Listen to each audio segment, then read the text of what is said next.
जय हिंद फ्रेंड्स, मैं सौरभ झा आपका स्वागत करता हूं आपके अपने चैनल बीएसए ट्विकी क्लासेस पे।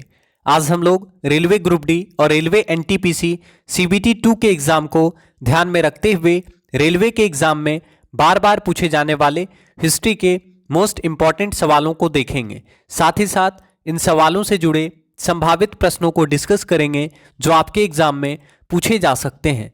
आप सभी से अनुरोध करेंगे कि आप क्लास को अधिक से अधिक शेयर करें ताकि अधिक संख्या में बच्चे क्लास में आकर क्लास का लाभ उठा सकें। आप सभी से हम्बल रिक्वेस्ट करेंगे कि आप क्लास में सारे सवालों के आंसर अवश्य किया करें। तो चलिए शुरू करते हैं क्लास और देखते हैं हमारा पहला सवाल।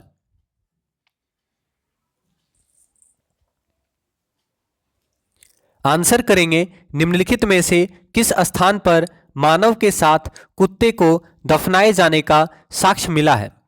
मानव के साथ कुत्ते को दफनाए जाने का साक्ष्य कहां से मिला है? तो सही आंसर क्या होगा? बुर्जहोम। याद रखना है, बुर्जहोम, कश्मीर के बुर्जहोम से, याद रखिएगा, कश्मीर के बुर्जहोम से मानव और कुत्ते को साथ दफनाए जाने का साक्ष्य मिला है। तो मोस्ट इंपॉर्टेंट सवाल है, आपसे पूछे कि मानव के साथ कुत्ते को दफनाए जाने का साक्ष्य कहां से मिला है, तो याद रखिएगा बुर्जहोम, कश्मीर से मानव और कुत्ते को साथ दफनाए जाने का साक्ष्य मिला है। तो ऑप्शन नंबर ए सही आंसर होगा, याद रखेंगे।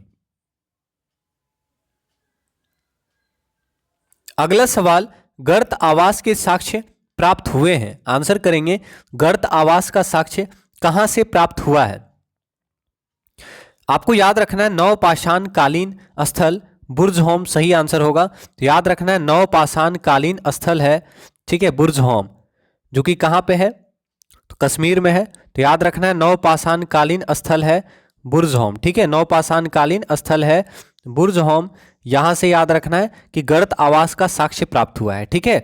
नवपाषाण कालीन स्थल बुर्जहोम से गर्तावास प्राप्त हुए हैं। यहां से हड्डी का औजार प्राप्त हुआ है, यहां से मृदभांड प्राप्त हुआ है, यहां से मानव और कुत्ते को साथ दफनाए जाने का साक्ष्य भी प्राप्त हुआ है, याद रखिएगा, ठीक है। तो नवपाषाण कालीन स्थल है बुर्जहोम, ये कहां पे है? कश्मीर में है, और यहीं से गर्त आवास का साक्ष्य मिला है, याद रखिएगा, ठीक है। अब यहां से आपका इंपॉर्टेंट क्या बनेगा, ध्यान दीजिएगा। यहां से आपका कुछ इंपॉर्टेंट सवाल बनता है, जैसे आपसे पूछेगा नवपाषाण काल में किस चीज का खोज हुआ, आपको पूछ सकता है नवपाषाण काल में, या नवपाषाण काल का महत्व क्या है। नवपाषाण काल का महत्व क्या है? तो आप जानते हैं पहिया और आग का प्रचलन शुरू हुआ नवपाषाण काल में, तो ये इंपॉर्टेंट हो जाएगा, पहिया और आग का प्रचलन। तो याद रखना है पहिया और आग का प्रचलन कब शुरू हुआ? तो पहिया और आग का प्रचलन जो है नवपाषाण काल में शुरू हुआ, याद रखिएगा। पहिया और आग का प्रचलन नवपाषाण काल में शुरू हुआ था, याद रखिएगा, ठीक है। इसके अलावा यहां देखिए एक ऑप्शन लिखा हुआ है, ठीक है, ऑप्शन नंबर बी देखिए, कोल्डी हवा। कोल्डी हवा क्या है? तो याद रखना है कोल्डी हवा भी इंपॉर्टेंट है। यहां से चावल का प्राचीनतम साक्ष्य प्राप्त हुआ है। कोल्डी हवा से चावल का प्राचीनतम साक्ष्य मिला है। ये कहां पे है आपको पता है? प्राचीनतम साक्ष्य मिला है, ठीक है, कोल्डी हवा से चावल का प्राचीनतम साक्ष्य मिला है, याद रखना है। और ये कहां पे है? हैदराबाद में है, ठीक है, सॉरी इलाहाबाद में है। तो कोल्डी हवा कहां पे है? इलाहाबाद, ठीक है। तो याद रखना है कोल्डी हवा इलाहाबाद में है, और यहां से चावल का प्राचीनतम साक्ष्य मिला है, याद रखिएगा। और बुर्जहोम कहां पे है? कश्मीर में है बुर्जहोम, जहां से गर्त आवास का साक्ष्य मिला है, याद रखिएगा, ठीक है। तो इंपॉर्टेंट सवाल है, इसको आप याद रख लीजिएगा, एग्जाम में पूछ सकता है। चलिए अगला सवाल देखते हैं हम लोग। अब विंध्य क्षेत्र के किस शिलाश्रय से सर्वाधिक मानव कंकाल मिले हैं? आंसर करेंगे, विंध्य क्षेत्र के किस शिलाश्रय से सर्वाधिक मानव कंकाल मिले हैं? तो सही आंसर क्या होगा, आंसर बताएंगे। याद रखना है लेखिया, याद रखिएगा, विंध्य क्षेत्र के लेखिया शिलाश्रय से सर्वाधिक मानव कंकाल मिला है। तो सर्वाधिक मानव कंकाल कहां से मिला है? तो लेखिया क्षेत्र से सर्वाधिक मानव कंकाल मिला है। तो विंध्य क्षेत्र के लेखिया शिलाश्रय से सर्वाधिक मानव कंकाल मिले हैं, याद रखेंगे, ठीक है। अगला सवाल, भारतीय पुरातत्व सर्वेक्षण निम्नलिखित विभागों मंत्रालयों में से किसका संलग्न कार्यालय है? Archaeological survey of India is an attached office of भारतीय पुरातत्व सर्वेक्षण विभाग निम्नलिखित विभागों मंत्रालयों में से किसका संलग्न कार्यालय है? तो आंसर करें, एकदम सिंपल सवाल है। तो आप सभी जानते हैं भारतीय पुरातत्व सर्वेक्षण विभाग जो है संस्कृति मंत्रालय का एक संलग्न कार्यालय है। तो आंसर क्या होगा? ऑप्शन नंबर ए, भारतीय पुरातत्व सर्वेक्षण विभाग संस्कृति से जुड़ा हुआ एक कार्यालय है, यानी संस्कृति से जुड़ा हुआ है। तो भारतीय पुरातत्व सर्वेक्षण विभाग संस्कृति मंत्रालय से जुड़ा हुआ है, याद रखेंगे। ठीक है, अगला सवाल, भारतीय पुरातत्व का जनक किन्हें कहा जाता है? आंसर करेंगे, who is known as the father of Indian archaeology. Father of Indian archaeology, भारतीय पुरातत्व का जनक किन्हें कहा जाता है? तो याद रखना है, भारतीय पुरातत्व का जनक किन्हें कहा जाता है? अलेक्जेंडर कर्निंघम को कहा जाता है। आसान सवाल है, याद रखना है, पूछा जाता है तो अलेक्जेंडर कर्निंघम को भारतीय पुरातत्व का जनक कहा जाता है। ठीक है, अलेक्जेंडर कर्निंघम को भारतीय पुरातत्व का जनक कहा जाता है, याद रखेंगे। तो ऑप्शन नंबर ए, अलेक्जेंडर कर्निंघम को भारतीय पुरातत्व का जनक कहा जाता है, याद रखेंगे। ठीक है, अगला सवाल, राष्ट्रीय मानव संग्रहालय कहां पर है? आंसर करेंगे, राष्ट्रीय मानव संग्रहालय कहां पर है? Where is the national human museum located? National human museum कहां पर है? तो आपको बताना है राष्ट्रीय मानव संग्रहालय कहां पे है। तो आप सभी का आंसर क्या होने वाला है? Option number C, Bhopal. राष्ट्रीय मानव संग्रहालय भोपाल में है, याद रखिएगा, राष्ट्रीय मानव संग्रहालय भोपाल में है। तो आंसर हो गया ऑप्शन नंबर सी, राष्ट्रीय मानव संग्रहालय भोपाल में स्थित है। ठीक है, अगला सवाल, हड़प्पा निम्नलिखित में से किस सभ्यता से संबंधित है? Harappa is associated with which of the following civilizations? आपको बताना है हड़प्पा किस सिविलाइजेशन से जुड़ा हुआ है। तो सभी को पता होना चाहिए, हड़प्पा सिंधु घाटी सभ्यता का एक महत्वपूर्ण स्थल था। तो आंसर क्या होगा? Indus valley civilization. ठीक है, तो हड़प्पा निम्नलिखित में से किस सभ्यता से जुड़ा हुआ है? तो इंडस वैली सिविलाइजेशन आपका सही आंसर होगा। ठीक है, अब देखिए, आपसे पूछ सकता है कि हड़प्पा कहाँ पे है, तो आपको बताना होगा हड़प्पा कहाँ पे है। तो आप जानते हैं हड़प्पा जो है कहाँ पे है? वर्तमान में हड़प्पा जो है पाकिस्तान में है, याद रखना है, वर्तमान में हड़प्पा कहाँ पे है? पाकिस्तान में है, पाकिस्तान के मोंटगोमरी जिले में। तो याद रखना है, पाकिस्तान के मोंटगोमरी जिले में है हड़प्पा। तो हड़प्पा वर्तमान में कहाँ पे है? तो हड़प्पा वर्तमान में पाकिस्तान के मोंटगोमरी जिले में है। अगर आपसे पूछता है हड़प्पा की खोज कब की गई, तो याद रखना है हड़प्पा की खोज दयाराम साहनी के द्वारा की गई। कब किया गया? तो ये भी आपको याद रखना, 1921 ईस्वी में। ठीक है, समझ में आया? तो हड़प्पा पाकिस्तान के मोंटगोमरी जिला में है, याद रखिएगा। और हड़प्पा की खोज किसके द्वारा की गई? तो मोस्ट इंपॉर्टेंट सवाल है, हड़प्पा की खोज दयाराम साहनी जी के द्वारा की गई, याद रखिएगा। हड़प्पा की खोज दयाराम साहनी जी के द्वारा किया गया, कब? 1921 में। ठीक है, दयाराम साहनी ने किया, कब किया? 1921 ईस्वी में, याद रखिएगा। ठीक है, और 1921 ईस्वी में केरल में क्या हुआ था? मोपला विद्रोह हुआ था। तो आप आराम से याद रख सकते हैं, 1921 ईस्वी में केरल में मोपला विद्रोह, और 1921 ईस्वी में ही दयाराम साहनी जी के द्वारा हड़प्पा की खोज की गई थी, याद रखिएगा। और हड़प्पा किस नदी के किनारे बसा है? तो हड़प्पा रावी नदी के किनारे। ठीक है, हड़प्पा जो है रावी नदी के किनारे। तो याद रखना है, हड़प्पा रावी नदी के किनारे पाकिस्तान के मोंटगोमरी जिले में बसा हुआ एक महत्वपूर्ण स्थल है। तो हड़प्पा याद रखना है कहाँ पे? रावी नदी के किनारे, याद रखना है। तो हड़प्पा रावी नदी के किनारे पाकिस्तान के मोंटगोमरी जिले में किसके द्वारा खोजा गया? दयाराम साहनी जी के द्वारा खोजा गया, 1921 ईस्वी में, याद रखेंगे। ठीक है, तो हड़प्पा निम्नलिखित में से किस सभ्यता से संबंधित है? तो सिंधु घाटी सभ्यता से संबंधित है हड़प्पा, याद रखिएगा। ठीक है, और हड़प्पा की सभ्यता किस प्रकार की सभ्यता थी? तो आप जानते हैं हड़प्पा जो है कांस्य युगीन सभ्यता थी। तो अगर आपसे पूछे हड़प्पा किस प्रकार की सभ्यता थी, तो याद रखना है हड़प्पा कांस्य युगीन सभ्यता थी। ठीक है, तो ये भी आप लिख सकते हैं। या सिंधु घाटी सभ्यता किस प्रकार की सभ्यता थी? तो कांस्य युगीन सभ्यता, कांस्य युगीन सभ्यता। सिंधु घाटी सभ्यता किस प्रकार की सभ्यता थी? तो कांस्य युगीन सभ्यता थी सिंधु घाटी सभ्यता, याद रखिएगा। ठीक है, चलिए अगला सवाल देखते हैं। अगला सवाल, Indus civilization is related to? Sindhu सभ्यता संबंधित है। आपको बताना है सिंधु सभ्यता किससे संबंधित है? सिंधु सभ्यता किससे संबंधित है, आपको बताना है। ठीक है, तो सही आंसर क्या होगा? सिंधु सभ्यता किससे संबंधित है? तो आप आंसर करेंगे ऑप्शन नंबर, बताएं क्या होगा इसमें? सिंधु सभ्यता किससे संबंधित है? ठीक है,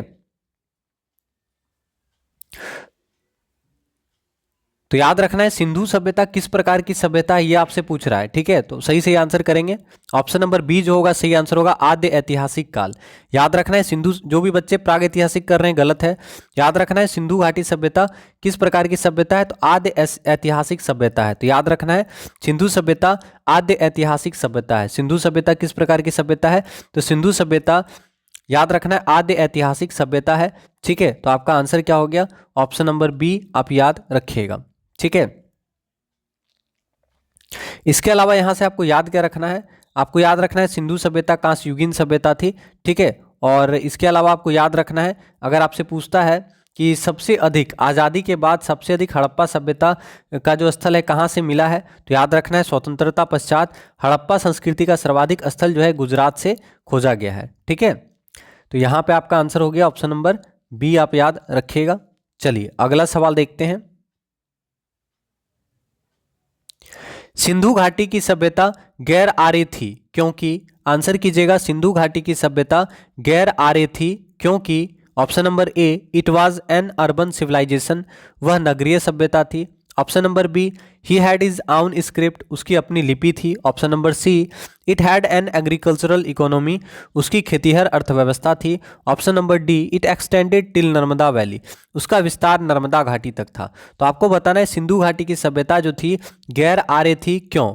ठीक है, तो आंसर करेंगे सिंधु घाटी की सभ्यता गैर आर्य क्यों थी।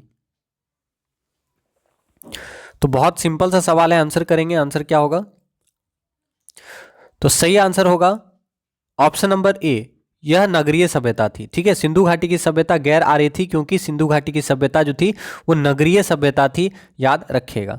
ठीक है, सिंधु घाटी की सभ्यता क्या थी, नगरीय सभ्यता थी। तो आपका आंसर हो गया ऑप्शन नंबर ए, याद रखेंगे। अब यहां से आपको याद रखना है सिंधु घाटी सभ्यता कांस्ययुगीन सभ्यता थी, आपको पता है सिंधु घाटी सभ्यता कांस्ययुगीन सभ्यता थी। अगर आपसे पूछता है कि सिंधु घाटी सभ्यता का आकार कैसा था, सिंधु घाटी सभ्यता का आकार कैसा था, सिंधु घाटी सभ्यता का आकार कैसा था, जहां याद रखना है सिंधु घाटी सभ्यता का आकार कैसा था, त्रिभुजाकार था। ये मोस्ट इंपॉर्टेंट सवाल है।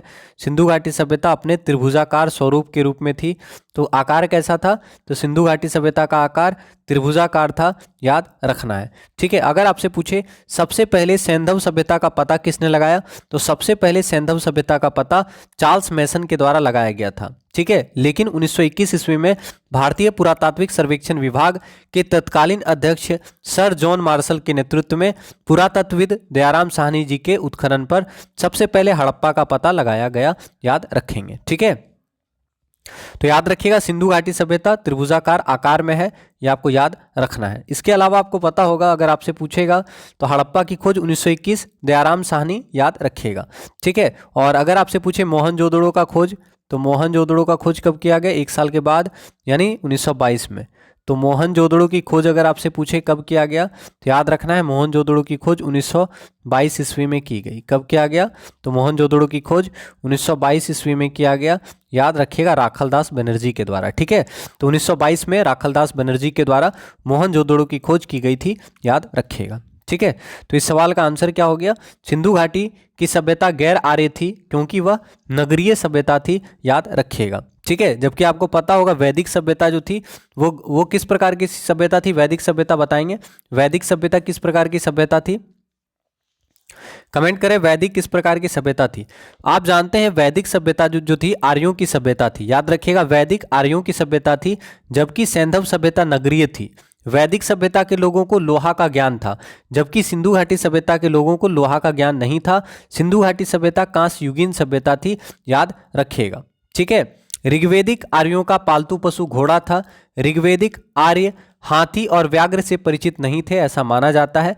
ठीक है, तो ऋग्वेदिक आर्यों का पालतू पशु घोड़ा था, ऋग्वेदिक आर्य हाथी से परिचित नहीं थे। और सिंधु घाटी सभ्यता में इनके उपयोग का कोई भी साक्ष्य नहीं मिला है, याद रखेंगे। तो यहाँ मेन डिफरेंसेस क्या याद रखना है कि वैदिक सभ्यता आर्यों की ग्रामीण सभ्यता थी, वैदिक जो है आर्यों की सभ्यता थी जो कि ग्रामीण सभ्यता थी, और सिंधु घाटी सभ्यता नगरीय सभ्यता थी, याद रखिएगा। तो यहाँ पे आपका आंसर हो गया ऑप्शन नंबर ए, सिंधु घाटी की सभ्यता गैर आर्य थी क्योंकि सिंधु घाटी की सभ्यता नगरीय थी, वैदिक सभ्यता ग्रामीण थी, याद रखेंगे।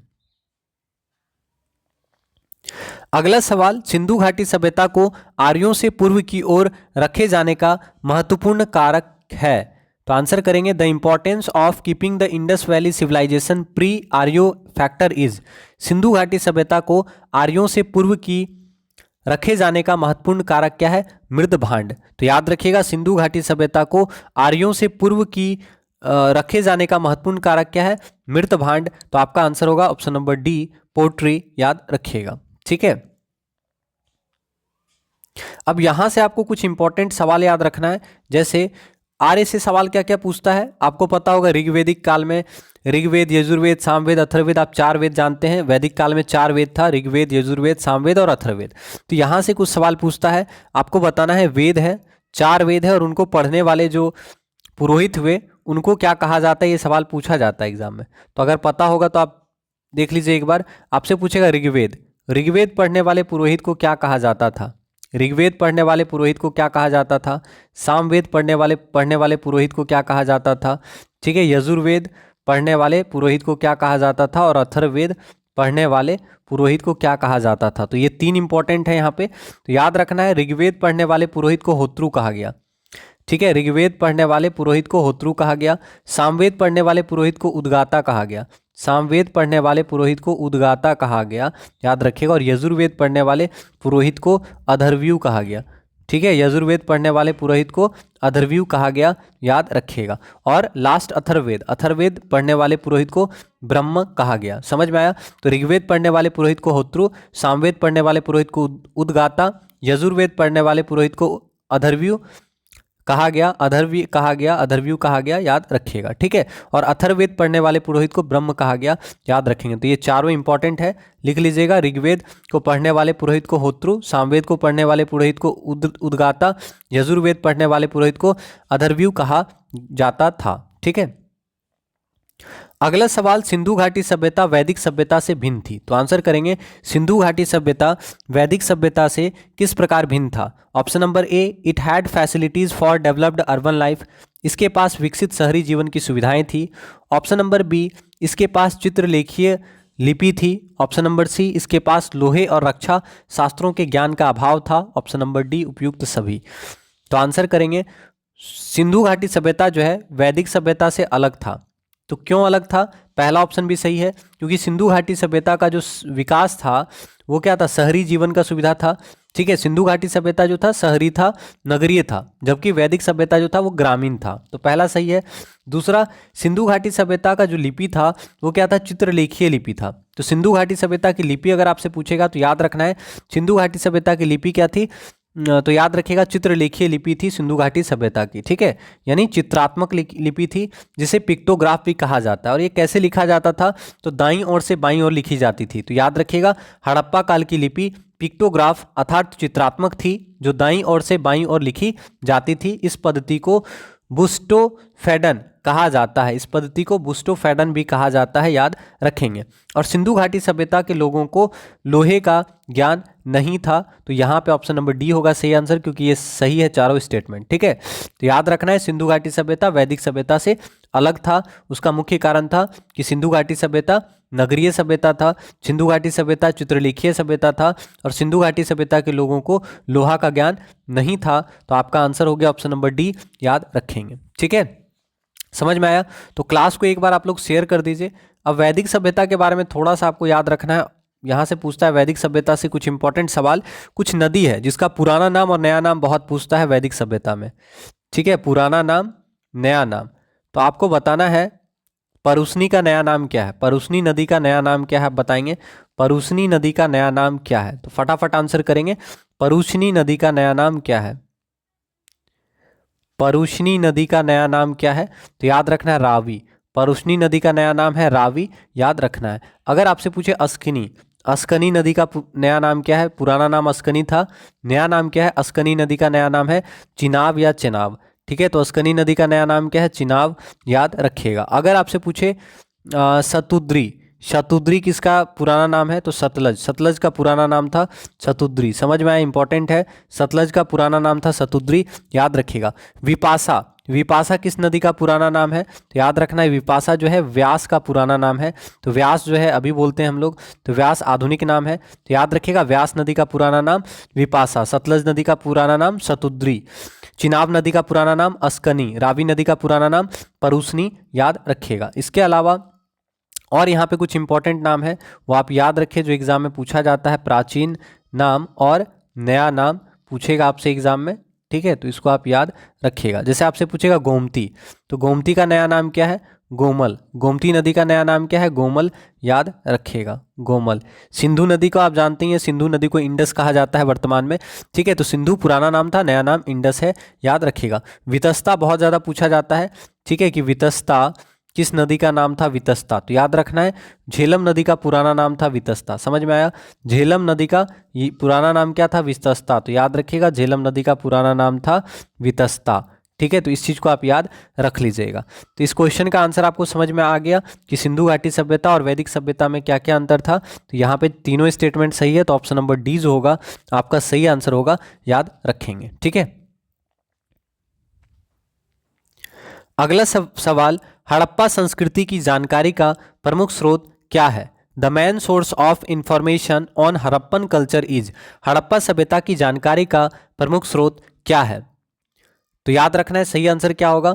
आर्कियोलॉजिकल एक्सकावेशन, मतलब पुरातात्विक खुदाई। पुरातात्विक खुदाई जो है हड़प्पा संस्कृति की जानकारी का प्रमुख स्रोत है। सिंपल सा सवाल है, तो आपका आंसर क्या होगा?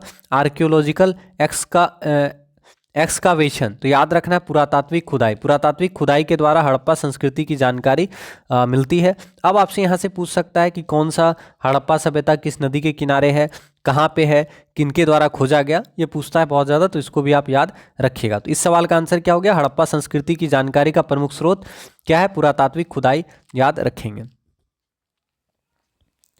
अगला सवाल, निम्नलिखित में से कौन सा सिंधु घाटी सभ्यता पर प्रकाश डालता है? तो आंसर करेंगे which of the following throws light on the Indus valley civilization. निम्नलिखित में से कौन सा सिंधु घाटी की सभ्यता पर प्रकाश डालता है?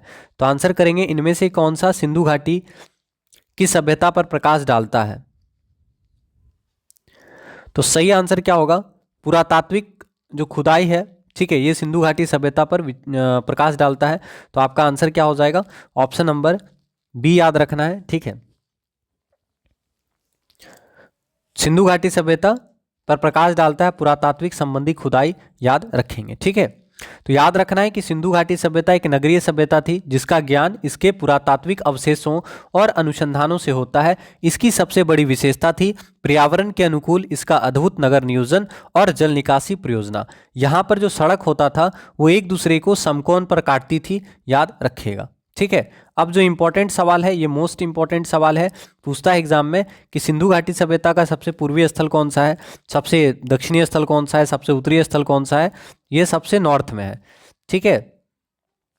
तो अगर आपसे पूछे सबसे उत्तरी स्थल कौन सा है, सबसे उत्तरी, ठीक है, सिंधु घाटी सभ्यता का सबसे उत्तरी स्थल, तो आप आंसर कीजिएगा सबसे उत्तरी। अब यहाँ पे क्या है? दक्षिणी। सबसे दक्षिणी स्थल कौन सा है? सबसे पूर्वी स्थल कौन सा है, ठीक है, और सबसे पश्चिमी स्थल कौन सा है आपको बताना है, ठीक है, समझ में आया?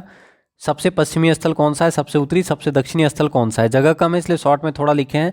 तो अगर आपसे पूछे सिंधु घाटी सभ्यता का सबसे उत्तरी स्थल कौन सा है, तो मांडा।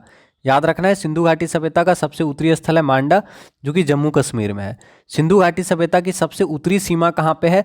याद रखिएगा सिंधु घाटी सभ्यता का सबसे उत्तरी स्थल है मांडा। कहाँ पे है? जम्मू कश्मीर में, याद रखिएगा। अगर आपसे पूछे सिंधु घाटी सभ्यता का सबसे पश्चिमी सीमा कौन सा है, तो बलूचिस्तान। बलूचिस्तान जो है सिंधु घाटी सभ्यता का सबसे पश्चिमी स्थान है। ये कहाँ पे है? तो बलूचिस्तान कहाँ पे है आपको याद रखना है? सुतका गेंडोर में, सुतका गेंडोर में, ठीक है, मोस्ट इंपॉर्टेंट सवाल है। तो सिंधु घाटी सभ्यता का सबसे पश्चिमी स्थान कौन सा है? तो याद रखिएगा सिंधु घाटी सभ्यता का सबसे पश्चिमी स्थान है बलूचिस्तान, सुतका गेंडोर। अगर आपसे पूछे सिंधु घाटी सभ्यता का सबसे पूर्वी स्थान कौन सा है, तो आलमगीरपुर। ये बहुत पूछा जाता है, आलमगीरपुर। तो सिंधु घाटी सभ्यता का सबसे पूर्वी स्थान कौन सा है? आलमगीरपुर। ये कहाँ पे? उत्तर प्रदेश में। तो याद रखना है सिंधु घाटी सभ्यता का सबसे पूर्वी स्थल है आलमगीरपुर, जो कि उत्तर प्रदेश में है, याद रखिएगा। और सिंधु घाटी सभ्यता का सबसे दक्षिणी स्थल है दैमाबाद। क्या है? दैमाबाद।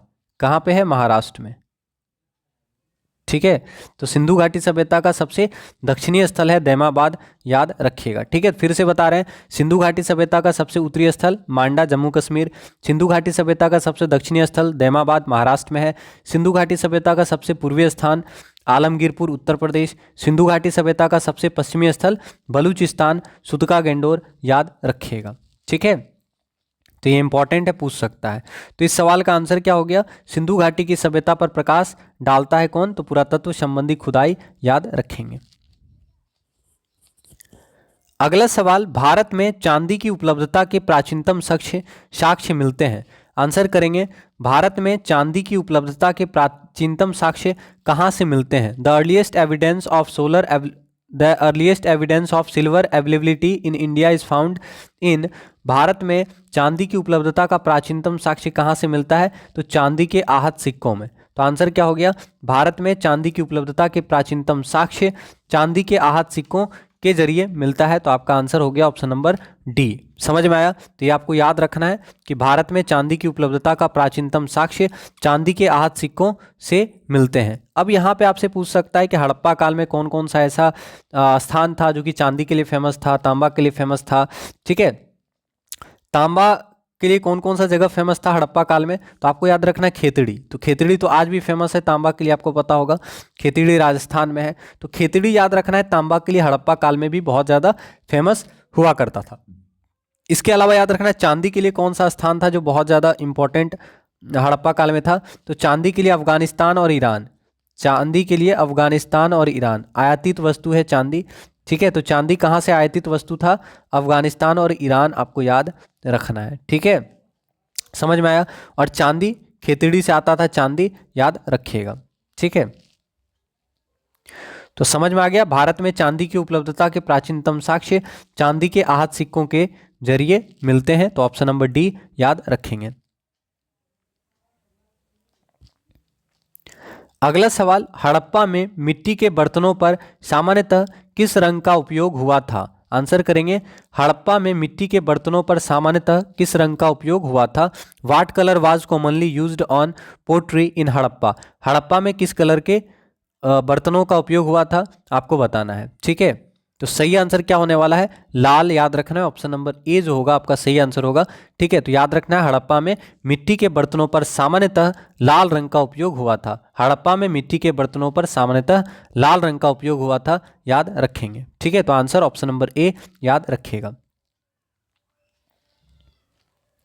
अगला सवाल, मूर्ति पूजा का आरंभ कब से माना जाता है। तो आंसर कीजिएगा, when is the beginning of idol worship considered. आपसे पूछा है मूर्ति पूजा का आरंभ कब से माना जाता है। एकदम आसान सवाल है, मूर्ति पूजा का आरंभ कब से माना जाता है, तो पूर्व आर्य प्री आर्यन, याद रखेंगे। मूर्ति पूजा का आरंभ प्री आर्यन काल से माना जाता है, यानी पूर्व आर्य काल से माना जाता है। तो आपका आंसर हो गया, मूर्ति पूजा का आरंभ कब से माना जाता है, तो आप याद रखिएगा, पूर्व आर्य मूर्ति पूजा का आगमन या मूर्ति पूजा का आरंभ कब से माना जाता है, तो प्री आर्यन, याद रखेंगे। ठीक है,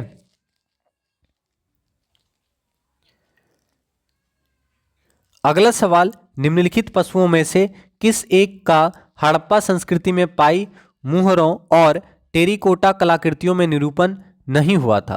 तो आंसर कीजिएगा, निम्नलिखित में से कौन सा ऐसा पशु है जिसका हड़प्पा संस्कृति में पाई जाने वाली मुहरों और टेराकोटा कलाकृतियों में निरूपण नहीं पाया गया था। ठीक है, तो सही आंसर क्या होगा बताएं। ऑप्शन नंबर ए गाय। तो याद रखना है, हड़प्पा संस्कृति में जो मुहर और टेराकोटा कलाकृति था उसमें से हाथी, गेंडा और बाघ का जो है कलाकृति पाया गया है, लेकिन गाय का नहीं पाया गया है। तो याद रखना है, हड़प्पा संस्कृति में पाई गई मुहरों और टेराकोटा कलाकृतियों के निरूपण में गाय का साक्ष्य नहीं मिला है। ठीक है, तो यहाँ पे साक्ष्य क्या क्या मिला, तो आपको याद रखना है, हड़प्पा संस्कृति में पाई मुहरों और टेराकोटा कलाकृतियों में किस जानवर का निरूपण नहीं किया गया था, गाय का निरूपण नहीं किया गया था। बाकी हाथी, गेंडा और बाघ का निरूपण आपको टेराकोटा कलाकृति में देखने को मिलेगा। ठीक है, तो आंसर ऑप्शन नंबर ए याद रखेंगे। अगला सवाल, एक जूते हुए खेत का खोज की गई थी। यानी जुता हुआ खेत का सबूत कहाँ से मिला है? तो बहुत आसान सवाल है। जुता हुआ खेत का सबूत कहाँ से मिला है? जुता हुआ खेत का साक्ष्य कहाँ से मिला है? तो कालीबंगा। याद रखना है, कालीबंगा से जुते हुए खेत का साक्ष्य मिला है। तो अगर आपसे पूछे जुते हुए खेत के साक्ष्य कहाँ से मिले हैं, तो कालीबंगन से जुते हुए खेत के साक्ष्य मिले हैं। कालीबंगन कहाँ पे है? राजस्थान में। कालीबंगन कहाँ पे है? राजस्थान में, घग्गर नदी के किनारे। तो आपसे पूछेगा कालीबंगन कहाँ पे है? राजस्थान में, घग्गर नदी के किनारे। ठीक है, घग्गर नदी के किनारे। कालीबंगन राजस्थान में घग्गर नदी के किनारे बसा हुआ प्रमुख हड़प्पा सभ्यता था, हड़प्पा सभ्यता का स्थल था। और कालीबंगा से ही जुते हुए खेत का साक्ष्य मिला है। तो याद रखना है, कालीबंगा राजस्थान में है, कालीबंगा से जुते हुए खेत का साक्ष्य मिला है, और कालीबंगा घग्गर नदी के किनारे बसा हुआ था। अगर आपसे पूछे कालीबंगन का शाब्दिक अर्थ क्या होता है, तो आपको बताना है कालीबंगा का अर्थ क्या होता है। कालीबंगा का अर्थ भी कभी कभी एग्जाम में पूछता है, तो याद रखना है काले रंग की चूड़ियां। कालीबंगा शब्द का अर्थ क्या होता है? काले रंग की चूड़ियां। ठीक है, तो कालीबंगा का अर्थ क्या मिलता है? काले रंग की चूड़ियां। याद रखना है, कालीबंगन का अर्थ है काले रंग की चूड़ियां। ठीक है, और कालीबंगा का खोज 1951 ईस्वी में अमलानंद घोष के द्वारा की गई थी, जबकि 1961 ईस्वी में कालीबंगन का व्यापक खुदाई किया गया था बीबी लाल और बीके थापड़ के निर्देशन में। याद रखेंगे। ठीक है, तो कालीबंगन से जुते हुए खेत का साक्ष्य मिला है। कालीबंगन का अर्थ काले रंग की चूड़ियां होता है। याद रखेंगे। ठीक है, अगला सवाल, सैंधव सभ्यता का महान स्नानागार कहाँ से प्राप्त हुआ है? तो आंसर कीजिएगा, सैंधव सभ्यता का महान स्नानागार कहाँ से प्राप्त हुआ है? From where is the great bath of the Indus civilisation found? सैंधव सभ्यता का महान स्नानागार कहाँ से प्राप्त हुआ है?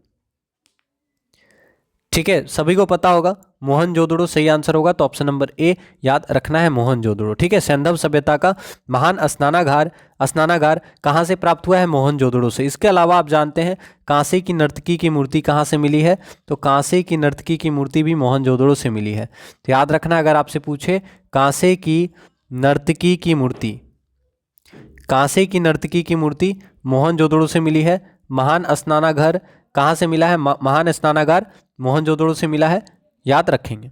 ठीक है, मातृ देवी की मूर्ति कहाँ से मिली है? तो ये भी मोहनजोदड़ो। याद रखिएगा। ठीक है, तो कांसे की नर्तकी मोहनजोदड़ो से मिला है, महान स्नानागार मोहनजोदड़ो से मिला है, मातृ देवी की मूर्ति मोहनजोदड़ो से मिला है। याद रखिएगा।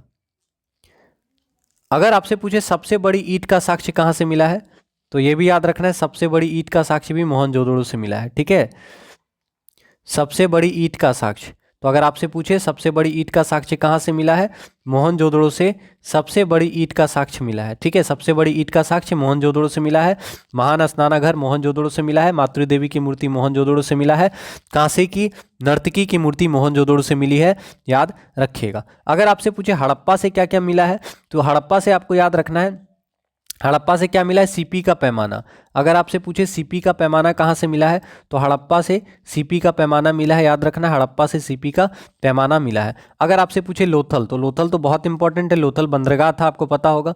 तो लोथल याद रखना है, बंदरगाह था। हड़प्पा सभ्यता का प्रमुख बंदरगाह था लोथल। याद रखिएगा। ठीक है, इसके अलावा आपसे पूछ सकता है कालीबंगा, तो कालीबंगा याद रखना है, जुते हुए खेत का साक्ष्य कहाँ से मिला है? कालीबंगन से। कालीबंगन से जुते हुए खेत का साक्ष्य मिला है। याद रखिएगा। ठीक है, तो यहाँ पे आपका आंसर क्या होगा? मोहनजोदड़ो बता ही चुके कि महान स्नानागार कहाँ से मिला है, तो महान स्नानागार मोहनजोदड़ो से मिला है। याद रखिएगा। इसके अलावा अगर आपसे पूछे, मोस्ट इंपॉर्टेंट सवाल है, आपसे पूछेगा वक्राकार ईंट कहाँ से मिला है?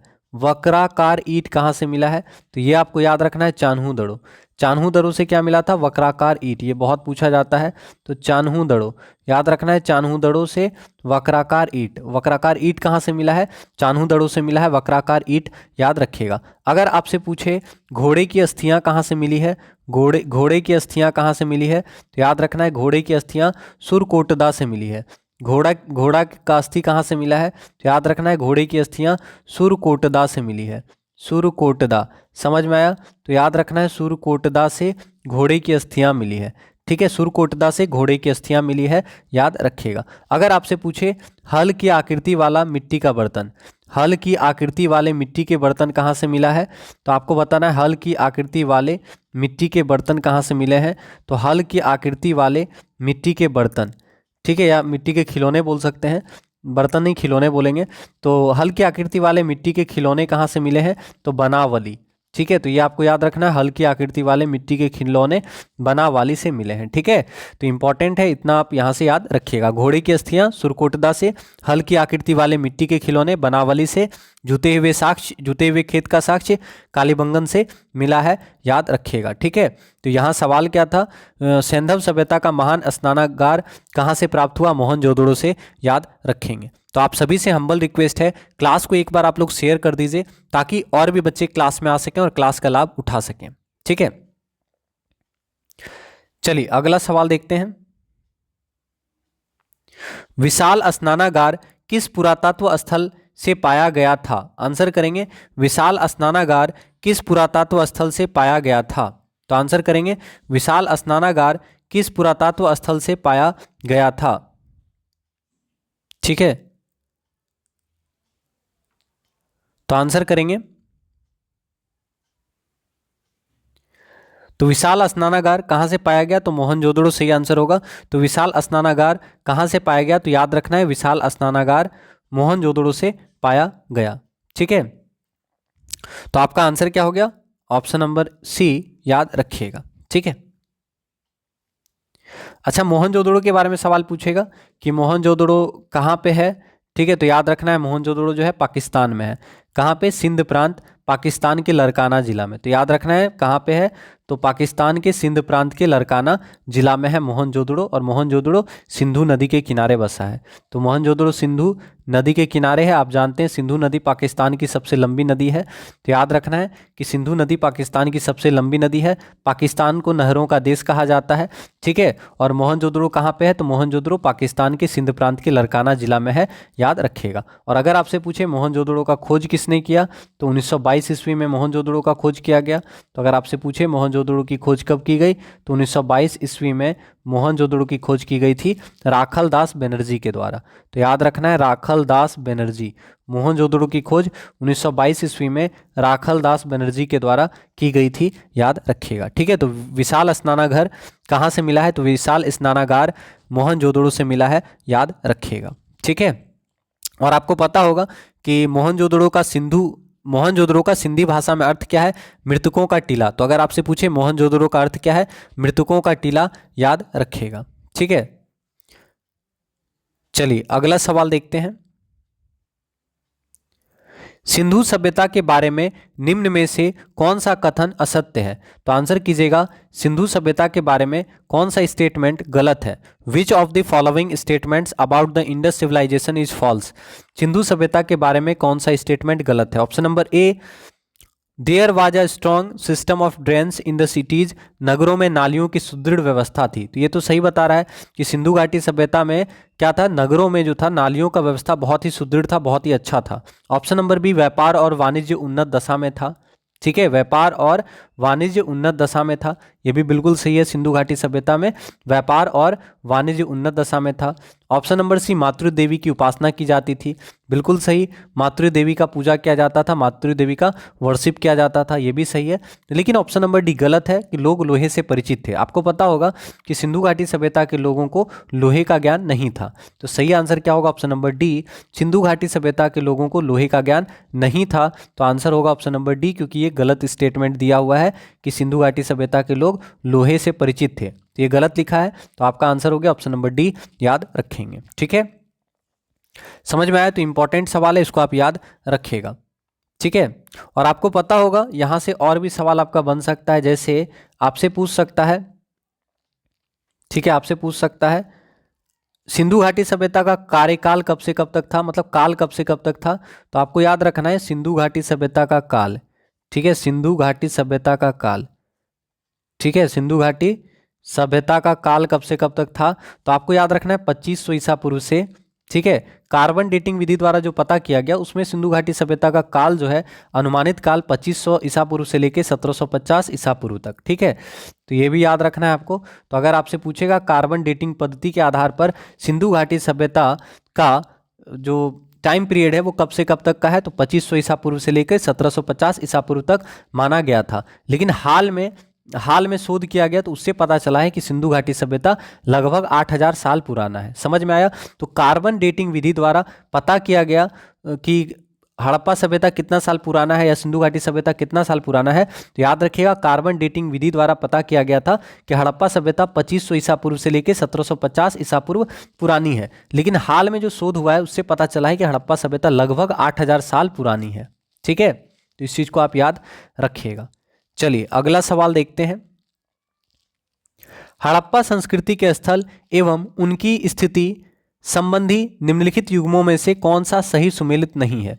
तो आपको बताना है कौन सा हड़प्पा स्थल जो है सही जगह पे नहीं बताया है, किस राज्य में है वो गलत बताया गया है। तो हड़प्पा संस्कृति के स्थल और उसकी स्थिति संबंधी कौन सा स्टेटमेंट गलत है वो आपको बताना है। आलमगीरपुर कहाँ पे है? तो आप जानते हैं आलमगीरपुर उत्तर प्रदेश में है, तो पहला सही है। ऑप्शन नंबर बी देखते हैं, बनवाली। बनवाली हरियाणा में है, ये भी सही है कि बनवाली कहाँ पे है? हरियाणा में है। ठीक है, हरियाणा के फतेहाबाद जिले में बनवाली है, सही है। दैमाबाद, दैमाबाद कहाँ पे है? तो महाराष्ट्र में है दैमाबाद। लेकिन देखिए लिखा है राखीगढ़ी, राखीगढ़ी लिखा है राजस्थान, जो कि गलत है। ठीक है, राखीगढ़ी कहाँ पे है? राखीगढ़ी कहाँ पे है बताएं? तो राखीगढ़ी कहाँ पे है बताइए? हरियाणा में है, राखीगढ़ी जो है हरियाणा में। ठीक है, हरियाणा में, तो इसको आप याद कर लीजिएगा। राखीगढ़ी कहाँ पे है? हरियाणा में है। आलमगीरपुर उत्तर प्रदेश में, बनवाली हरियाणा में, दैमाबाद महाराष्ट्र में। ठीक है, हम लिख देते हैं नीचे, तो इसको आपको याद रखना है। अगर आपसे पूछे, ध्यान दीजिएगा, अगर आपसे पूछे हड़प्पा कहाँ पे है तो आपको हड़प्पा याद रखना है पाकिस्तान में। हड़प्पा कहाँ पे है? पाकिस्तान के मोंटगोमरी जिला में। तो हड़प्पा पाकिस्तान में है, पाकिस्तान के मोंटगोमरी जिला में। अगर आपसे पूछे मोहनजोदड़ो कहाँ पे है तो मोहनजोदड़ो भी पाकिस्तान में है। मोहनजोदड़ो कहाँ पे है? तो मोहनजोदड़ो भी पाकिस्तान में है, और पाकिस्तान के सिंध प्रांत के लड़काना जिला में है मोहनजोदड़ो। इसके अलावा एक जो इंपॉर्टेंट है चन्हूदड़ो, ये ज़्यादा इंपॉर्टेंट बनता है क्योंकि हड़प्पा और मोहनजोदड़ो सभी को पता होगा। ठीक है, आपसे पूछेगा चन्हूदड़ो कहाँ पे है तो याद रखना है चन्हूदड़ो जो है ये भी पाकिस्तान में, ये तीनों पाकिस्तान में है। समझ में आया? चन्हूदड़ो कहाँ पे है? पाकिस्तान के सिंध प्रांत में है। तो याद रखिएगा हड़प्पा, मोहनजोदड़ो और चन्हूदड़ो पाकिस्तान में है। समझ में आया? हड़प्पा, मोहनजोदड़ो, चन्हूदड़ो पाकिस्तान में है, याद रखिएगा। इसके अलावा कोट दीजी, कोट दीजी भी पाकिस्तान के सिंध प्रांत में है, याद रखिएगा। समझ में आया? ठीक है, बाकी बाद में बता देंगे। इसके अलावा यहाँ से याद रखना है, आपसे पूछेगा कालीबंगन कहाँ पे है? कालीबंगन कहाँ पे है? तो कालीबंगन याद रखना है राजस्थान में। ध्यान से देखिएगा, बहुत इंपॉर्टेंट है। कालीबंगन कहाँ पे है? राजस्थान में है। कोट दीजी पूछेगा, कोट दीजी, कोट दीजी कहाँ पे है? तो पाकिस्तान में है। कोट दीजी कहाँ पे है? पाकिस्तान में है, याद रखना है। अगर आपसे पूछे रंगपुर कहाँ पे है तो रंगपुर याद रखना है गुजरात में। रंगपुर कहाँ पे है? गुजरात में है। ठीक है, रोपड़ पूछे कहाँ पे है तो रोपड़ पंजाब के रोपड़ में है। पूछे रोपड़ कहाँ पे है तो रोपड़ पंजाब के रोपड़ जिला में है। ठीक है, रंगपुर गुजरात में है, रोपड़ पंजाब के रोपड़ जिला में है, कोट दीजी पाकिस्तान में है, कालीबंगन राजस्थान में है, याद रखिएगा। आलमगीरपुर पूछेगा तो उत्तर प्रदेश में है। आलमगीरपुर कहाँ पे है? उत्तर प्रदेश में है। सुतका गेंडोर कहाँ पे है तो याद रखना है सुतका गेंडोर जो है पाकिस्तान में। सुतका गेंडोर कहाँ पे है तो सुतका गेंडोर पाकिस्तान में है, याद रखिएगा। और बनावली कहाँ पे है तो बनावली हरियाणा में है। बनावली कहाँ पे है? हरियाणा में है। बनावली हरियाणा में है। अगर आपसे पूछे लोथल, लोथल गुजरात में है। धोलावीरा कहाँ पे है? धोलावीरा, धोलावीरा भी गुजरात में है। ठीक है, तो ये आपको याद रखना है कि कौन सा हड़प्पा स्थल कहाँ पे है, किस राज्य में है। ठीक है, और किस नदी के किनारे है ये भी पूछता है, तो उसको बाद में बता देंगे। यहाँ याद रखना है सुतका गेंडोर पाकिस्तान में, बनावली हरियाणा में, धोलावीरा गुजरात में है, याद रखिएगा। ठीक है, तो इस सवाल का आंसर क्या हो गया? कौन सा युग्म सुमेलित नहीं है? तो राखीगढ़ी सुमेलित नहीं है, क्योंकि राखीगढ़ी कहाँ पे है? हरियाणा में है, जबकि यहाँ लिखा है राजस्थान। तो याद रखना है राखीगढ़ी कहाँ पे है? हरियाणा में है। ऑप्शन नंबर डी जो होगा सही आंसर होगा आपका, याद रखेंगे। ठीक है, तो आप सभी से हम्बल रिक्वेस्ट है कि प्लीज क्लास को आप लोग सपोर्ट करें। अगला सवाल, चान्हू दड़ों के उत्खनन का निर्देशन किसने किया? तो आंसर करेंगे चान्हू दड़ों के उत्खनन का निर्देशन किसने किया। तो सबसे पहले चान्हू दड़ो है कहाँ? तो चान्हू दड़ो याद रखना है पाकिस्तान में है। चान्हू दड़ो कहाँ पे है? पाकिस्तान में है, पाकिस्तान के सिंध प्रांत में है चान्हू दड़ो। तो अगर आपसे पूछे चान्हू दड़ो कहाँ पे है तो चान्हू दड़ो पाकिस्तान में स्थित है। चान्हू दड़ो जो है पाकिस्तान में स्थित है, याद रखना है। और इंपॉर्टेंट सवाल क्या बनेगा? चान्हू दड़ों का निर्देशन किसने किया? तो चान्हू दड़ों का निर्देशन जो है यानी उत्खनन किनके निर्देशन में हुआ था? तो याद रखना है चान्हू दड़ों के उत्खनन का निर्देशन अर्नेस्ट मैके के नेतृत्व में हुआ था। ठीक है, अर्नेस्ट मैके के नेतृत्व में 1935 ईस्वी में अर्नेस्ट मैके द्वारा यहाँ पे उत्खनन करवाया गया था। ठीक है, तो याद रखिएगा चान्हू दड़ो सैंधव नगर मोहनजोदड़ो से कुछ दूरी पर है, मतलब लगभग 150 किलोमीटर के आसपास है। ठीक है, तो सैंधव नगर मोहनजोदड़ो के पास में है। कहाँ पे, समझ में आ रहा है, पाकिस्तान में है चान्हू-दड़ो। तो याद रखना है चान्हू-दड़ो जो है पाकिस्तान में है और पाकिस्तान के सिंध प्रांत में है चान्हू-दड़ो उत्खनन का निर्देशन किसने किया, तो J.H. मैके यानी बोल सकते हैं हम लोग अर्नेस्ट मैके द्वारा 1935 ईस्वी में किया गया था। ठीक है, तो चान्हू-दड़ो पाकिस्तान में है और चान्हू-दड़ो का उत्खनन J.H. मैके के द्वारा किया गया, याद रखिएगा। इसके अलावा इंपॉर्टेंट सवाल, चान्हू-दड़ो किस नदी के किनारे है, सिंधु नदी के किनारे चान्हू-दड़ो बसा है, याद रखेंगे। और जो सबसे इंपॉर्टेंट सवाल है आपको याद रखना, एकमात्र हड़प्पा स्थल जहां से वक्राकार ईंट मिला है, ये मोस्ट इंपॉर्टेंट सवाल है। एकमात्र हड़प्पा स्थल जहां से वक्राकार ईंट मिला है, समझ में आया, जहां से वक्राकार ईंट मिला है तो पूछेगा, तो इसको आपको याद रखना है।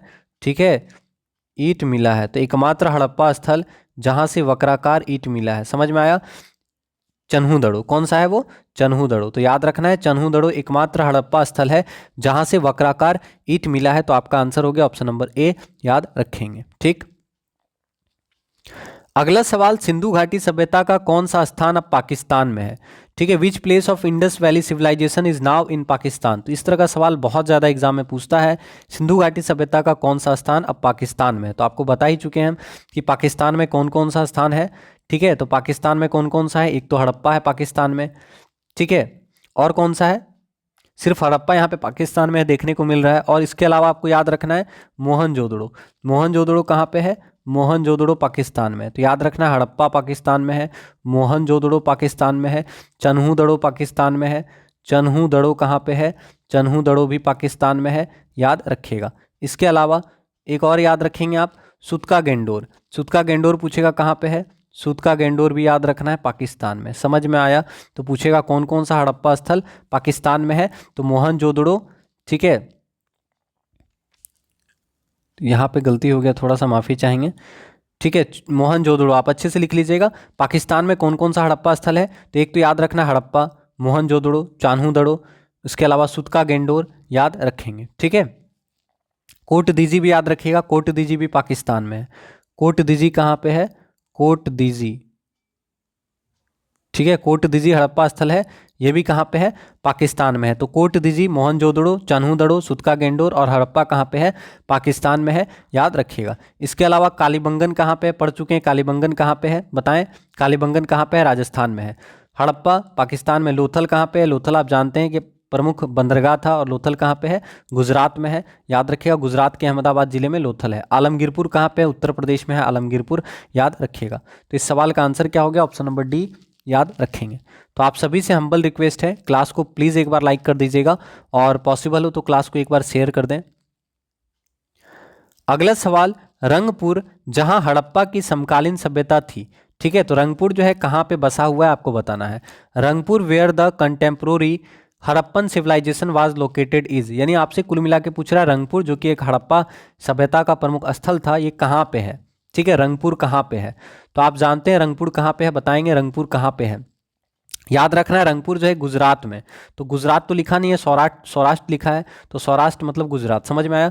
तो आपसे पूछेगा रंगपुर जहाँ हड़प्पा की समकालीन सभ्यता थी कहाँ पे है, तो रंगपुर याद रखना है गुजरात में है, रंगपुर गुजरात में। और गुजरात का कहाँ पे आपको पता है, गुजरात के कहाँ पे है रंगपुर, तो याद रखना है गुजरात के अहमदाबाद जिले में। ठीक है, गुजरात के अहमदाबाद जिले में। ठीक है, गुजरात के अहमदाबाद जिले में रंगपुर शहर बसा हुआ है। ठीक है, तो याद रखना है गुजरात के अहमदाबाद जिला में रंगपुर शहर बसा हुआ है। और रंगपुर किस नदी के किनारे बसा है, तो मादर नदी के किनारे, समझ में आया। तो पूछेगा रंगपुर किस नदी के किनारे है, तो मादर नदी के किनारे रंगपुर बसा है। ठीक है, तो याद रखना है रंगपुर जो है मादर नदी के किनारे बसा हुआ है। ठीक है, इंपॉर्टेंट सवाल है, तो याद रखना है कि रंगपुर मादर नदी के किनारे बसा हुआ है और यह गुजरात के अहमदाबाद जिले में स्थित है। ठीक है, तो आंसर हो गया ऑप्शन नंबर सी, याद रखेंगे। अगला सवाल, दधेरी एक प्रवर्ती हड़प्पीय पुरा स्थल है। आंसर करेंगे Dadheri is a late Harappan site. तो दधेरी जो है ये दधेरी जो है ये परवर्ती हड़प्पीय पुरा स्थल है। ये किस राज्य में है, ये आपसे पूछ रहा है। ठीक है, तो पता है तो आंसर करने का कष्ट करेंगे। आंसर याद रखना है पंजाब। ठीक है। दधेरी एक पर्वतीय हड़प्पीय पुरा स्थल है, ये कहाँ पे है? तो दधेरी जो है पंजाब में स्थित है, तो याद रखना है दधेरी पंजाब में स्थित एक हड़प्पीय स्थल है। ठीक है, तो आपका आंसर क्या हो गया? ऑप्शन नंबर बी याद रखना है। इसके अलावा पंजाब में रोपड़ है, आपको पता होगा पंजाब में रोपड़ भी है। तो अगर आपसे पूछे रोपड़ हड़प्पा स्थल कहाँ पे है, पंजाब में है रोपड़। ठीक है, रोपड़ कहाँ पे है? तो पंजाब के रोपड़ जिला में। ठीक है, तो ये भी आप लिख सकते हैं, पंजाब के रोपड़ जिला में है रोपड़। ठीक है, पंजाब के रोपड़ जिला में स्थित है रोपड़। ठीक है, और रोपड़ किस नदी के किनारे? सतलज नदी के किनारे। समझ में आया? तो ये इंपॉर्टेंट इसलिए हो जाता है क्योंकि ये सतलुज नदी के किनारे है, तो याद रखना है सतलुज नदी के किनारे। ठीक है, तो रोपड़ जो है सतलुज नदी के किनारे बसा हुआ प्रमुख हड़प्पा सभ्यता है, जो कि पंजाब के रोपड़ जिला में स्थित है, याद रखिएगा। ठीक है, अच्छा अगर आपसे पूछे आलमगीरपुर किस नदी के किनारे है? आलमगीरपुर हिंडन नदी के किनारे। ठीक है, फटाफट लिख लीजिएगा। पूछेगा आलमगीरपुर कहाँ पे है? उत्तर प्रदेश। कौन सी नदी? तो हिंडन, हिंडन नदी। तो कालम याद रखना है, हिंडन नदी के किनारे आलमगीरपुर। ठीक है, आलमगीरपुर जो है हिंडन नदी के किनारे उत्तर प्रदेश में स्थित है। ठीक है, आलमगीरपुर हिंडन नदी के किनारे उत्तर प्रदेश में स्थित है, याद रखिएगा। ठीक है, अगर आपसे पूछे लोथल, लोथल भोगवा नदी के किनारे है। लोथल पूछेगा बंदरगाह था, और लोथल किस नदी के किनारे? भोगवा नदी। बहुत पूछता है ये भी सवाल। तो लोथल भोगवा नदी कहाँ पे है? सभी को पता होगा, गुजरात में है लोथल। ठीक है, तो याद रखना है गुजरात के अहमदाबाद जिले में बसा हुआ था लोथल। लोथल जो है भोगवा नदी के किनारे स्थित है, याद रखिएगा। ठीक है,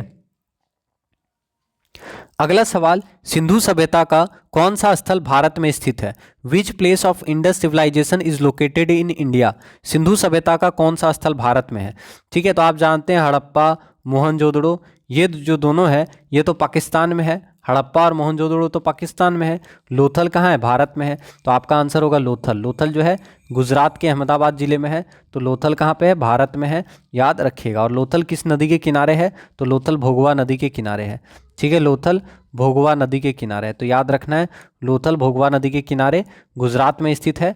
ठीक है, तो आंसर हो गया ऑप्शन नंबर सी। और लोथल से क्या याद रखना है कि लोथल एक प्रमुख बंदरगाह था हड़प्पा सभ्यता का। ठीक है, चलिए अगला सवाल देखते हैं। अगला सवाल, वह हड़प्पीय नगर जिसका प्रतिनिधित्व लोथल का पुरातत्व स्थल करता है किस नदी पर स्थित था? आपसे पूछ रहा है वह हड़प्पीय नगर जिसका प्रतिनिधित्व लोथल का पुरातत्व स्थल करता है किस नदी पर था, यानी लोथल जो है किस नदी के किनारे था, ये आपसे पूछ रहा है। तो आप जानते हैं लोथल जो है किस नदी के किनारे है? तो भोगवा नदी आपका आंसर होगा। लोथल भोगवा नदी के किनारे स्थित है। कहाँ पे है? तो गुजरात के अहमदाबाद जिले में, याद रखिएगा। ठीक है, अब यहाँ से देखिए कुछ इंपॉर्टेंट नदी के किनारे जो छूटा है वो आपको हम बता देते हैं। अगर आपसे पूछे हड़प्पा, तो हड़प्पा आप याद रखेंगे रावी नदी। हड़प्पा किस नदी? रावी नदी के किनारे हड़प्पा, एक तरफ नदी लिख दे रहे हैं। ठीक है, हड़प्पा किस नदी के किनारे? रावी नदी के किनारे, याद रखिएगा। अगर आपसे पूछे मोहनजोदड़ो, सिंधु नदी। मोहनजोदड़ो किस नदी के किनारे? तो मोहनजोदड़ो सिंधु नदी। चान्हू दड़ो पूछेगा तो चान्हू दड़ो भी याद रखना है, सिंधु नदी। ठीक है, चान्हू दड़ो, तो चान्हू दड़ो भी याद रखना है, सिंधु नदी। ठीक है, मोहनजोदड़ो और चान्हू दड़ो सिंधु नदी के किनारे पाकिस्तान में है, याद रखना है। कालीबंगा पूछे घग्गर नदी के किनारे। कोट दीजी पूछे कोट दीजी, तो कोट दीजी भी याद रखना है, सिंधु नदी के किनारे। कोट दीजी भी पाकिस्तान में है और यह सिंधु नदी के किनारे है, याद रखिएगा। रंगपुर मादर नदी के किनारे है। रोपड़ सतलज नदी के किनारे है। इसका लोथल भोगवा नदी के किनारे है। आलमगीरपुर हिंडन नदी के किनारे है, याद रखना है। बनावाली इंपॉर्टेंट है, बनावली। बनावाली हरियाणा में है, आपको पता होगा। बनावाली कहाँ है? हरियाणा में। हरियाणा के फतेहाबाद जिला में स्थित है बनावली। और बनावली याद रखना है किस नदी के किनारे है? सरस्वती नदी। ठीक है, बनावली सरस्वती नदी के किनारे बसा है, और ये सरस्वती नदी के किनारे बसा हुआ था। बनावली जो है सरस्वती नदी के किनारे बसा हुआ था, और ये हरियाणा में है, याद रखेंगे। ठीक है, तो आप सभी से हम्बल रिक्वेस्ट है, प्लीज़ क्लास को सपोर्ट करें। क्लास को लाइक नहीं किए हैं तो प्लीज़ लाइक कर दीजिएगा। अगला सवाल, हड़प्पा स्थल, हड़प्पा सभ्यता स्थल लोथल स्थित है। लोथल कहाँ स्थित है पूछ रहा है। ठीक है, तो Harappa civilization site Lothal is associated located. आपको बताना लोथल जो है कहाँ स्थित है या कहाँ किससे संबंधित है, ऐसे भी पूछ सकता है। तो आपको पता है लोथल कहाँ पे है? अभी तुरंत बताए ना, गुजरात आंसर होगा। तो याद रखना है लोथल कहाँ पे है? गुजरात में है। तो आंसर हो गया ऑप्शन नंबर ए, याद रखेंगे। अगला सवाल, the port city of the Indus valley civilization was. Sindhu घाटी सभ्यता का पतन नगर कौन था? ये तो आसान सवाल है, पूछा है सिंधु घाटी सभ्यता का प्रमुख पतन नगर। पतन नगर मतलब पोर्ट सिटी, पोर्ट सिटी मतलब बंदरगाह वाला नगर कौन था? तो आपको बताना है सिंधु घाटी सभ्यता का कौन सा स्थल जो है बंदरगाह नगर था। ठीक है, तो आंसर करें इनमें से कौन सा स्थान है जो सिंधु घाटी सभ्यता का प्रमुख बंदरगाह था या पतन नगर था? तो आप जानते हैं कि लोथल, लोथल जो था ये क्या था? बंदरगाह नगर था। तो याद रखना है सिंधु घाटी सभ्यता का प्रमुख पतन नगर था लोथल। लेकिन कभी कभी एग्जाम में क्या होता है, लोथल तो था ही था, लेकिन ये तो बहुत ज़्यादा फेमस है तो आराम से आप आंसर कर सकते हैं लोथल। लेकिन हो सकता है लोथल ना दे तो रंगपुर, अगर थोड़ा टफ क्वेश्चन पूछेगा तो रंगपुर, रंगपुर जो है यहाँ पे भी मतलब पतन नगर का साक्ष्य पाया गया है। ठीक है, इसके अलावा सुरकोटदा, सुरकोटदा ये भी माना जाता है कि ये जो है ये भी हड़प्पा सभ्यता का प्रमुख बंदरगाह वाला नगर था। ठीक है, तो याद रखिएगा सैंधव सभ्यता के प्रमुख बंदरगाह कहाँ कहाँ था? लोथल में, रंगपुर में और सुरकोटदा में। तो याद रखिएगा सैंधव सभ्यता के प्रमुख बंदरगाह लोथल, रंगपुर और सुरकोटदा आदि में थे। ठीक है, लेकिन सबसे ज़्यादा फेमस कौन है? लोथल है और सभी को पता होता है, तो ये चीज़ आप याद रखिएगा। ठीक है, और आपको पता होगा सैंधव निवासी ईश्वर की पूजा मानव, वृक्ष एवं पशु तीनों रूपों में करते थे। और सिंधु सभ्यता के लोग या सिंधु घाटी सभ्यता के लोग भूत प्रेत, तंत्र मंत्र आदि में विश्वास करते थे, याद रखिएगा। ये लोग मातृ देवी की पूजा करते थे, याद रखेंगे। ठीक है, चलिए अगला सवाल देखते हैं। निम्नलिखित में से कौन सा एक हड़प्पा का बंदरगाह है? आंसर करेंगे which one of the following is a Harappan port. निम्नलिखित में से कौन सा एक हड़प्पा का बंदरगाह है? बताइए, इतना आसान सवाल है, तो आंसर क्या होगा? लोथल। लोथल जो है हड़प्पा का एक प्रमुख बंदरगाह है, तो आंसर क्या हो गया? Option number B, Lothal Harappa का एक प्रमुख बंदरगाह था, याद रखेंगे। लोथल हड़प्पा सभ्यता का एक प्रमुख बंदरगाह था, याद रखेंगे। ठीक है, तो आंसर हो गया ऑप्शन नंबर बी, आप याद रखिएगा। ठीक है,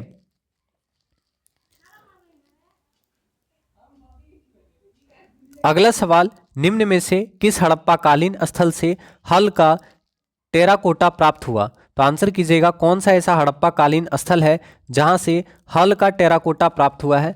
तो आंसर करेंगे कौन सा ऐसा हड़प्पा कालीन स्थल है जहां से हल का टेराकोटा प्राप्त हुआ है? तो बनावाली, याद रखना है बनावाली से हल का टेराकोटा प्राप्त हुआ है। बनावाली कहाँ पे है? हरियाणा, हरियाणा के फतेहाबाद जिले में। तो याद रखना है हरियाणा के फतेहाबाद जिले में बनावाली स्थित है। और बनावाली पुरातत्व स्थल की खोज RS बिस्ट के द्वारा की गई थी। तो याद रखिएगा बनावाली से हल का टेराकोटा प्राप्त हुआ है, बनावाली से हल का टेराकोटा प्राप्त हुआ है। बनावाली हरियाणा के फतेहाबाद जिले में स्थित है और बनावाली की खोज 1973 ईस्वी में RS बिस्ट के द्वारा की गई थी, याद रखिएगा। ठीक है, समझ में आया? और यहाँ पे याद रखना बनावाली से अधिक मात्रा में जौ मिला है। ठीक है, अधिक मात्रा में जौ मिला है। पूछेगा अधिक मात्रा में जौ कहाँ से मिला है? अधिक मात्रा में जौ प्राप्त हुआ है,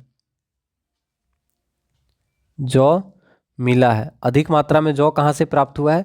तो याद रखना है बनावाली से अधिक मात्रा में जौ प्राप्त हुआ है, याद रखिएगा। ठीक है, अगर धोलावीरा से पूछे तो मोस्ट इंपॉर्टेंट सवाल है, क्या पूछता है कि सिंधु घाटी सभ्यता का एकमात्र स्थान का कौन सा है जहाँ से एक स्टेडियम मिला है? ठीक है, एकमात्र स्टेडियम कहाँ से मिला है? तो यहीं धोलावीरा से मिला है। तो याद रखना है एकमात्र स्टेडियम, स्टेडियम मतलब खेल का मैदान, तो घुमा के पूछ देगा खेल का मैदान कहाँ से मिला है। ठीक है, तो याद रखना है सिंधु घाटी का एकमात्र स्थल कौन सा है जहाँ से स्टेडियम मिला है, खेल का मैदान मिला है। ठीक है, तो याद रखना है धोलावीरा से हड़प्पा सभ्यता का एकमात्र, हड़प्पा सभ्यता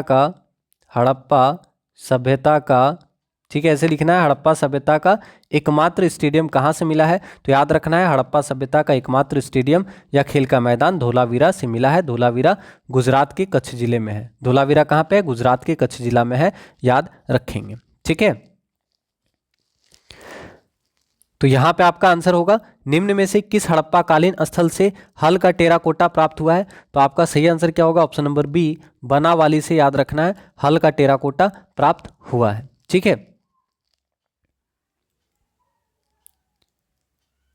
तो इतना ही सवाल था। आप सभी से हम्बल रिक्वेस्ट करेंगे किसी भी टॉपिक में आपको दिक्कत होगा तो आप लोग कमेंट करेंगे, ठीक है, ताकि उस टॉपिक को हम लोग क्लियर कर सकें। तो प्लीज़ कोई भी टॉपिक में आपको दिक्कत होगा तो आप उस टॉपिक को कमेंट कर दीजिएगा ऑफलाइन, ठीक है। और साथ ही साथ आप सभी से हम्बल रिक्वेस्ट करेंगे कि आप लोग क्लास को सपोर्ट किया करें। कोई भी टॉपिक आपको पढ़ाते हैं तो आप ही लोगों के डिमांड पे पढ़ाया जाता है, ठीक है। तो आप ऐसा कमेंट मत कीजिएगा कि सर आज जो है आप खाली हड़प्पा सभ्यता पढ़ा दिए या आज आप एसिड बेस पढ़ा दिए, समझ में आ रहा है ना। तो कोई भी टॉपिक जो पढ़ाते हैं तो आप लोगों के लिए पढ़ाया जाता है। कुछ बच्चे जो होते हैं जैसे नेशनल पार्क हुआ या जो भी इंपॉर्टेंट टॉपिक है, अगर आपको वहाँ से दिक्कत है तो आप उस टॉपिक को कमेंट कीजिएगा, उस टॉपिक को भी पढ़ाएंगे। और मिक्स क्वेश्चन भी चलता है तो आप उसको भी पढ़ें, ठीक है। तो बस आप क्लास में रेगुलर आएँ, क्लास को सपोर्ट करें और जो भी आपको डाउट होता है तो आप कमेंट कीजिएगा, ठीक है। तो मिलते हैं आपसे अगले क्लास में। आप सभी का तहे दिल से धन्यवाद करेंगे। जय हिंद, जय भारत, जय BSA, धन्यवाद।